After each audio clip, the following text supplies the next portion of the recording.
Welcome back to Ponytales, a web series in which I read My Little Pony Friendship is Magic fanfictions. And I'm expanding a bit today and trying out a few new voices. Today's fic is a short, sweet one called Big Macintosh, Derpy and a Loud Mouth. Written by palelordhiphis, and I hope I pronounced that correctly, and read by Scribbler. Hey, Big Macintosh! A grating voice called out from across the field as the young colt was leaving school. The voice belonged to Loudmouth, the self-styled class clown. No one thought he was funny.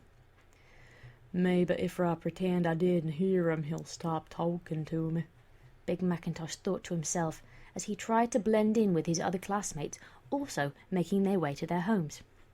If only he could avoid having to listen to Loudmouth again today. His sense of humour left something to be desired, namely, the part of humour that is actually funny. Come on, VM, I know you heard me, the blue colt with a green mane shouted out as he galloped up alongside Big Macintosh. Don't call me BM, Big Macintosh said flatly as he kept walking. Oh, come on, don't be that way, BM. Loudmouth whined in a voice that felt like needles piercing Big Macintosh's ears. Big Macintosh let out a loud sigh. What do you want, Loudmouth? I don't have a lot of time. I've got chores to get to.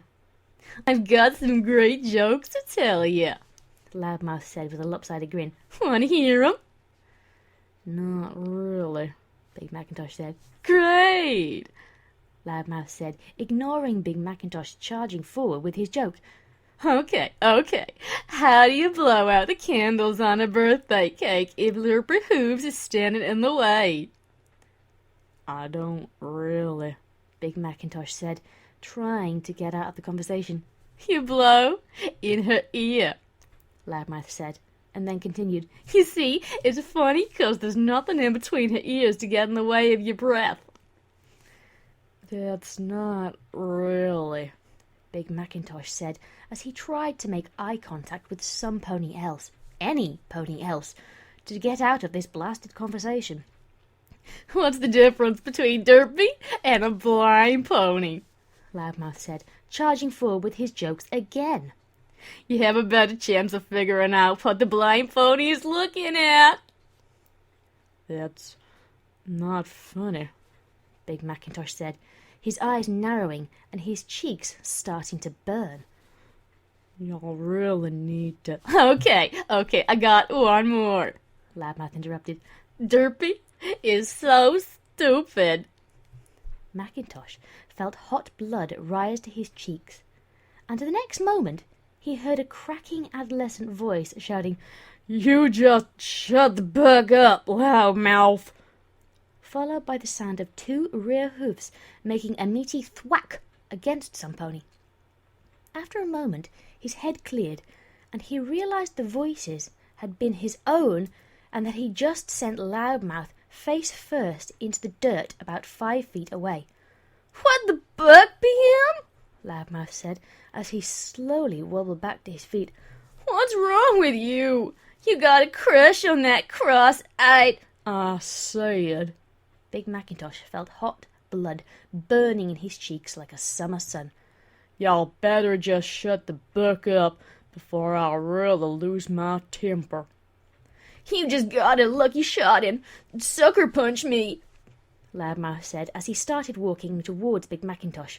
I'm gonna knock your head back down into... Boys!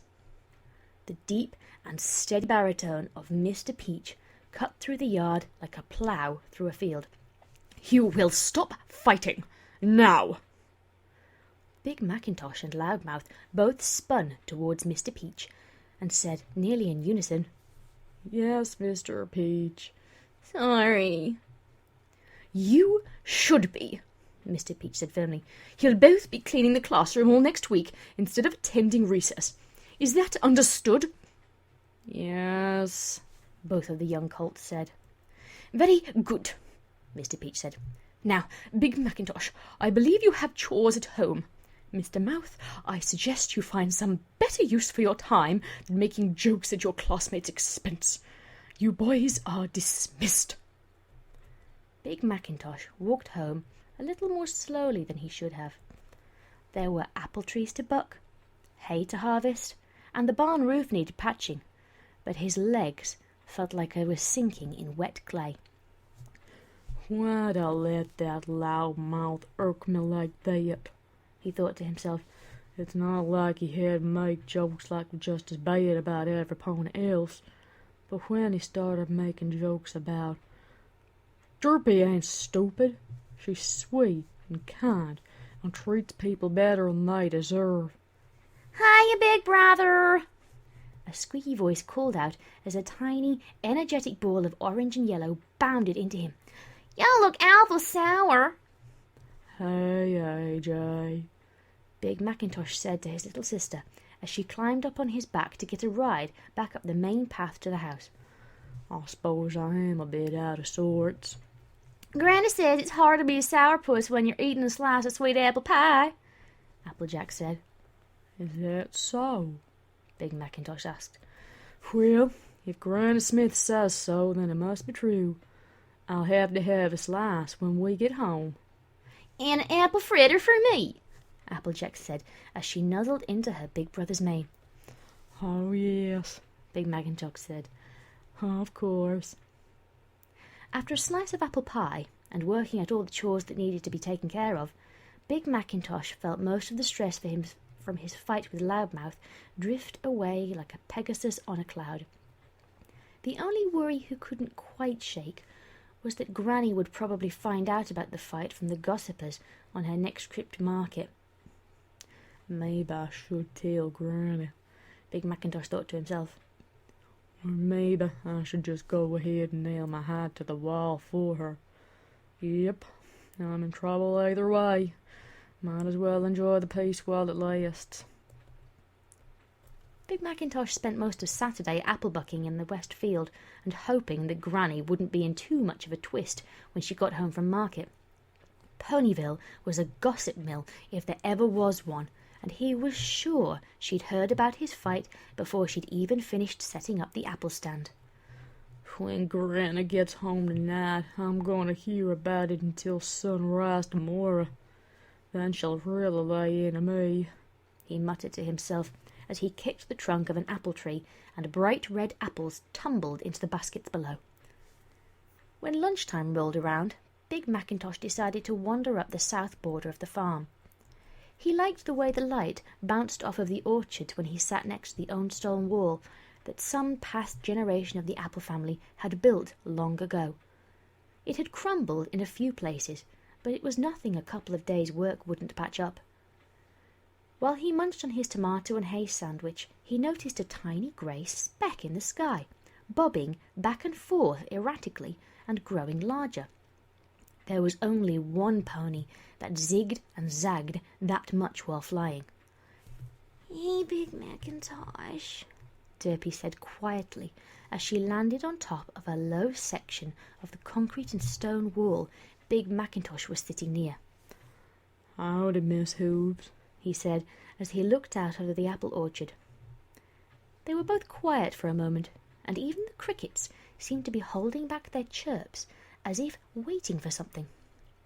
"So, I heard you got into that big fight with Loudmouth because he was telling some jokes about me?" Derpy stuttered out nervously. "Yep," he replied. "Well, on the one hoof, I'm really happy you stood up for me, but..." Derpy considered her words before continuing. "I don't think you should get into fights, especially not for ponies picking on me.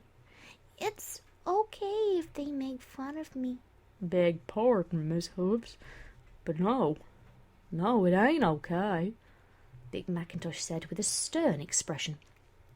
"You're one of the nicest fillies in Ponyville, and I aim to see to it that the people treat you as such." Derpy blushed. "Oh, thank you, But I still don't want you to fight. It's dangerous and ponies can get hurt.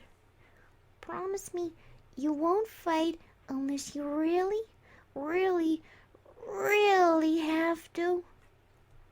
Big Macintosh smiled and looked down.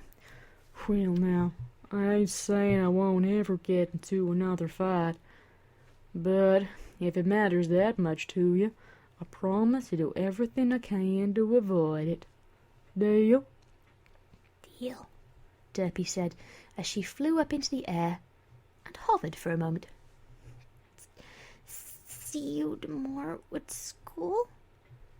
If Granny Smith don't kill me for getting into a fight. Big Macintosh smiled. That was Big Macintosh, Derpy, and a Loud Mouth. Written by palelordhiphis and read by Scribbler. Thank you very much for listening. It was somewhat shorter than yesterday's.